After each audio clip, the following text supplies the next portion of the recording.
Oi, gente. Eu acabei de assistir a entrevista de Ciro Gomes no Jornal Nacional e fiz aqui minhas anotações, né, em relação à entrevista, que correu de uma forma muito mais tranquila do que a entrevista de ontem de Jair Bolsonaro, né? Embora mais pacífica e mais gentil, com questionamentos apenas em relação a um discurso mais hostil de Ciro, ou questionamentos em relação ao seu isolamento político e falta de eventual de apoio no Congresso, foram questionamentos muito mais leves do que aqueles de falta de empatia do Bolsonaro e de Bolsonaro ter um julgamento duro em relação à história. Então, à primeira vista, um olhar superficial, pode imaginar que o Jornal Nacional e que o William Bonner e a Renata Vasconcelos foram simpáticos a Ciro. Só que, como eles levaram a discussão muito para uma questão ambiental, que embora muito importante para mim e importante para o futuro da humanidade, é uma questão que hoje não é uma questão que mobiliza a maioria dos brasileiros. A partir do momento que Ciro não pôde falar ou não falou sobre a defesa dele, que aliás é compartilhada por Lula, de uma mudança de política de preços na Petrobras, que impactaria em diminuição do valor do gás de cozinha, valor da gasolina, valor do diesel, a política econômica que ele defende, a defesa de uma reforma tributária, que são todas ideias que têm um apelo popular muito maior. A entrevista acabou prejudicando Ciro ao não ter dado o destaque central a essas políticas econômicas que estão no centro da preocupação do brasileiro, e isso acabou prejudicando o Ciro, né? Outra coisa que não foi abordada pelos entrevistadores foi o grande problema da candidatura do Ciro, na minha opinião, que é o erro de avaliação dele em relação ao eleitorado brasileiro. Isso não se tocou, porque talvez essa avaliação não exista ali entre os entrevistadores, mas Ciro tem uma avaliação de que, baseada nas pesquisas, que tem uma parte do eleitorado do Bolsonaro que só vota no Bolsonaro para evitar o Lula, tem uma parte do eleitorado do Lula que só vota no Lula para evitar o Bolsonaro, e que seria tranquilo esse eleitorado aderir a ele, Ciro Gomes. Mas aí uma incompreensão sobre esse eleitorado. Eu já expliquei aqui que o eleitorado que não vota, que vota no Bolsonaro para evitar o Lula, grande parte desse eleitorado é liberal. E quando o Ciro fala em taxar grandes fortunas, quando o Ciro fala privatizar o filé, criticando as privatizações, quando o Ciro fala contra a reforma da Previdência, esse eleitorado não vai votar nele. É um eleitorado que ele perde. Parte desse eleitorado é um eleitorado culturalmente conservador. E quando ele fala que a política de combate às drogas fracassou porque lançou 800 mil jovens que não cometeram crime violento nas cadeias, embora eu concorde com Ciro em relação a isso, esse eleitorado não concorda com Ciro e nunca vai votar nele diante de uma posição como essa. Né? Então há um elemento de incompreensão do eleitor brasileiro por parte de Ciro. Na esquerda, o eleitorado que vota no Lula, apesar do Bolsonaro, também Ciro não compreende. Porque ele pensa que são pessoas de esquerda que estão votando no Lula, mas tem restrições ao Lula. Mas muitas dessas pessoas respeitam a figura do Lula. E quando o Ciro faz um discurso que é o discurso que entra no antipetismo, uma dimensão quase lavajatista em relação à corrupção que é estrutural no Brasil, como se tivesse sido muito diferente durante o período petista, esse tipo de discurso faz com que boa parte dessas pessoas de esquerda não pensem em votar no Ciro. Então, existe um elemento central que explica por que Ciro não cresce nas pesquisas e, segundo algumas pesquisas, tem até perdido espaço. A última pesquisa da FSB, Ciro saiu de 8% para 6%. Perdeu espaço. E perdeu espaço porque não está compreendendo o eleitorado brasileiro, né? Uma outra coisa problemática durante a entrevista, que eu já tinha analisado, foi a sinalização que Ciro fez para a Semineto, de assim, faz uma grande gestão com relação a Semineto, aqui foi prefeito, né? E que ele defende, por causa de uma aliança local, a vice dele, se a vice do Bruno Reis, que é o sucessor do ACM Neto aqui em Salvador, não é? Ele apaga as contradições. A Semineto defende amplas privatizações, a Semineto defendeu a reforma trabalhista do governo Temer, que o Ciro foi contra, A ACM Neto defende a reforma da Previdência, que o Ciro foi contra. E a ACM Neto fez muito mais do que defender. É importante entender que a ACM Neto é uma das grandes lideranças do União Brasil. Grande no sentido de que é poderosa. Era presidente do DEM. Era presidente do Democratas, antigo PFL, antigo PDS. Então, o ACM Neto, isso é importante entender, o ACM Neto tem uma agenda econômica completamente contraditória com a agenda defendida pelo Ciro. E o ACM Neto articulou no Congresso, porque ele tem essa ascendência sobre os deputados, muitas das reformas que o Ciro foi contra. Então, esse sinal assim que ele faz em um determinado momento da entrevista, diz assim, grande gestão do ACM Neto, é uma coisa extremamente problemática, mas que o William Bonner e a Renata Vasconcelos passaram por cima, né? Nem tocaram nesse assunto, né? Eles resolveram falar do discurso hostil do Ciro em relação a Lula e Bolsonaro, e ele disse que iria reavaliar as palavras, e tem até um determinado momento que ele tenta fazer uma reavaliação e tenta chamar o Bolsonaro de senhor presidente e tal. Mas o principal capital político que o Ciro perdeu na esquerda foi por ser hostil com uma figura como Lula, que tem um enorme capital simbólico. E tem gente que não quer entender isso, enfim, não quer entender da realidade brasileira, é uma escolha de cada um. Enfim, eu estou aqui para informar vocês sobre a realidade. Lula tem um gigantesco capital simbólico, capital militante, capital político, por ter sido sindicalista, ter sido presidente de partido, ter sido presidente do Brasil e ter feito vice. Ter feito a sucessora, desculpe. Ter feito a sucessora dele chegar ao poder. Né? A pessoa que ele indicou virou presidente e foi reeleita. Então, esse é um capital político gigantesco que o Lula tem. Diante de um capital desse, você pode e deve criticar o Lula quando você diverge de políticas econômicas. Eu, por exemplo, já critiquei a decisão do Lula de manter o presidente do Banco Central, o Roberto Campos Neto, que foi uma declaração pública que o Lula fez, com a qual eu divirjo. Eu critiquei em vídeo aqui no canal a decisão do PT de se aliar com o MDB de Gedel, uma coisa que eu considero um absurdo. Fiz mais de um vídeo criticando isso e defendo que a crítica exista sim em relação a coisas concretas e materiais. Mas quando você faz, como o Ciro fez várias vezes, chamou o Lula de corrupto, entra no discurso da vala comum do lavajatismo, esse tipo de coisa, tudo que ele consegue é antipatia com a esquerda que respeita o Lula, mesmo a esquerda que diverge do Lula. Mesmo a esquerda que está à esquerda do Lula. É isso que o Ciro não consegue compreender sobre o eleitorado brasileiro. Aliás, esse é o X da questão para entender o lugar do Ciro hoje nas pesquisas. É resultado de uma incompreensão do eleitorado. Ele realmente não entende as pessoas, os brasileiros. Né? Ele entende apenas aqueles que são os seus seguidores mais fiéis.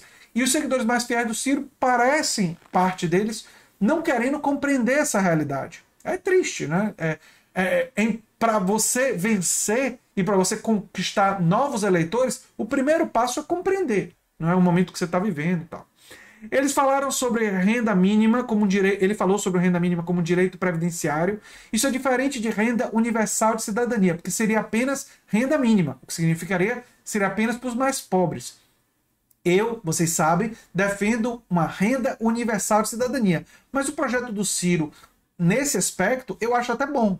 A unificação dos programas sociais, você usar o arcabouço existente para criar uma renda mínima como um direito previdenciário, me parece uma ideia boa. Eu gostaria que isso caminhasse para uma renda universal de cidadania e para aqueles que estão ali na classe média e tal, isso significaria como um desconto no imposto de renda. Né? Você não receberia em dinheiro, mas teria ali um valor descontado do imposto de renda. E, claro, se você faz a tributação de renda ser progressiva, que a nossa não é suficientemente progressiva, sendo progressiva, de fato, e atingindo mais os super ricos e atingindo mais progressivamente os lucros das grandes empresas e tal, você poderia ter uma renda universal de cidadania totalmente financiada como um direito previdenciário, né? Então, essa ideia não é ruim, mas eu gostaria mais de uma concepção universal e não de renda mínima, né? Eles destacaram muito o isolamento do Ciro, né? E ele dá a mesma resposta que ele deu no Roda Viva. Eu nem vou detalhar aqui. A coisa dos 6 primeiros meses, o conteúdo programático, a dimensão plebiscitária da candidatura, o acordo, o pacto com prefeitos e governadores, a ideia de que o que restar iria para plebiscito, que eu concordo, eu acho que certas coisas como reforma tributária tem que ir para plebiscito mesmo, e é melhor que vá para plebiscito, né? E quando ele fala do gesto de abrir mão da reeleição, eu acho que o Ciro não explicou tão bem nessa entrevista, talvez pela questão do tempo, quanto ele já explicou em outras. A ideia é negociar uma mudança constitucional para acabar com a reeleição. Não é que ele vai abrir mão da reeleição simplesmente pessoal, é que vai mudar a lei para acabar com a reeleição da presidência, acabar com a reeleição de governador, de prefeito, e eu concordo com isso, acho que tem que acabar. E uma vez acabando, você tem que... A ideia seria, nessa negociação, dizer, olha, eu estou colocando aqui para acabar com a reeleição e vocês me ajudam a aprovar minhas reformas. Embora eu seja mais cético do que o Ciro, eu acho que a coisa mais forte aqui é a negociação com prefeitos e governadores, né? E tentar o apoio popular para a aprovação de reformas via plebiscito. Essas são as duas providências com mais força. A questão de abrir mão da reeleição, eu acho que não é tão relevante ou tão potente quanto se possa se imaginar. Tem um determinado momento, né, que ele coloca a emenda do relator como corrupção institucionalizada, ele está correto, é um absurdo, o orçamento secreto é a institucionalização da corrupção no Brasil, né? Eles questionam o William Bonner e a Renata Vasconcelos sobre a falta da união do PDT, eles lembram da PEC dos precatórios, mas se esqueceram de falar da falta de união na votação da reforma da Previdência. Então é um momento que você mostra que o PDT tem esse problema, né? Ele explica bem a questão da PEC dos precatórios, que foi um equívoco de leitura, mas, olha, foi grave aquilo dali. E foram os votos do PDT que aprovaram, na primeira instância, a PEC dos precatórios. Sem aqueles votos, a PEC dos precatórios não teria sido aprovada e deveria ter sido rejeitada. Então foi um erro grave ali, né?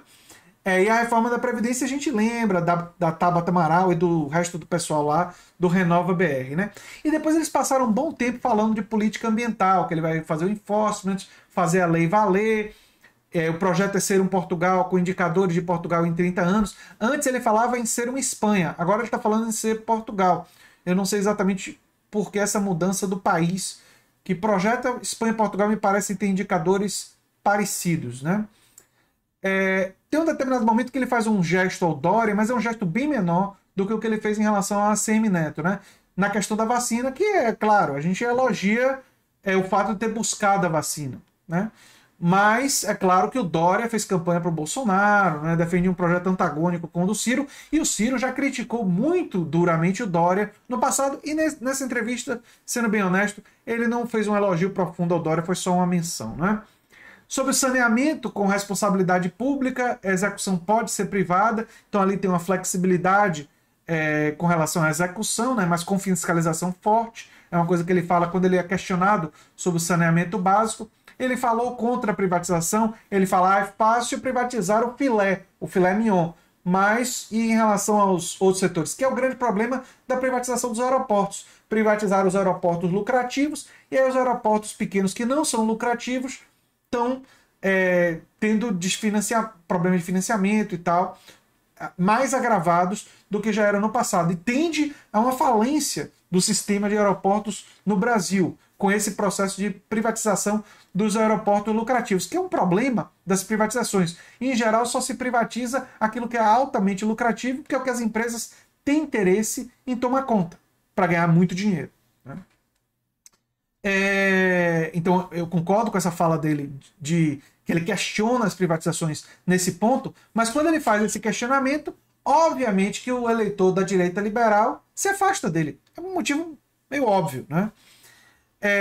Quando ele é questionado sobre segurança pública, ele fala da necessidade de inteligência na política, aparato, o erro do guerra às drogas, levando mais de 800 mil jovens às cadeias. Aqui ele perde o voto da direita culturalmente conservadora, totalmente. Assim, o pessoal da direita conservadora quer prender todo mundo com qualquer ligação com entorpecentes, mesmo que seja usuário. Um monte de gente da direita culturalmente conservadora tem uma visão totalmente favorável à guerra às drogas dos anos 80 e 90, ou seja, uma estratégia que foi uma estratégia falida. Mas eles acreditam nisso. Vá perguntar para grupos fundamentalistas neopentecostais o que é que eles pensam sobre a guerra às drogas. Então esse posicionamento do Ciro, com o qual eu concordo, ele perde totalmente esses votos. Então não adianta ele querer apelar para a direita culturalmente conservadora, que esses votos ele não vai ter. Os votos que seriam possíveis para ele seriam os votos de uma esquerda insatisfeita com o PT, que quer uma alternativa ao PT. Mas para conseguir esses votos, ele precisaria tratar o Lula com respeito. Ele precisaria criticar o Lula do ponto de vista programático. E quando ele não age dessa forma, ele perde a possibilidade de diálogo com essa esquerda. E aí acaba tendo essa dificuldade eleitoral enorme. Termina a entrevista ele citando a lei anti-ganância que ele anuncia no final, e eu não vou comentar porque é a primeira vez que ele fala sobre isso, e eu quero antes estudar e conhecer melhor essa proposta para eu poder analisar, né? E a entrevista foi isso daí. Foi uma entrevista mais amena do que a entrevista com o Bolsonaro. O pessoal da Globo prejudicou um pouco o Ciro, não focando tanto na questão econômica, que é a questão que mais mobiliza os brasileiros nesse momento, e que se ele pudesse falar sobre política de preço da Petrobras, sobre a mudança não mais o tripé macroeconômico, e falasse de uma outra estrutura da reforma tributária, isso tem um apelo popular muito maior. Quando ele explicasse que a tributação no Brasil é extremamente regressiva, né? E o Bonner e a Renata Vasconcelos não criticaram ele naquilo que eu critiquei aqui sobre o erro de avaliação política, porque provavelmente eles não têm essa percepção, não têm essa compreensão desse erro do Ciro, que eu tenho e já expus aqui em vídeos anteriores, né? Foi uma entrevista que eu acho que informou em alguns aspectos, né? Mas não sei até que ponto ela vai ter impacto eleitoral. Imagino que vai ter pouco impacto eleitoral, mas nós vamos poder estar acompanhando isso nas pesquisas em sequência.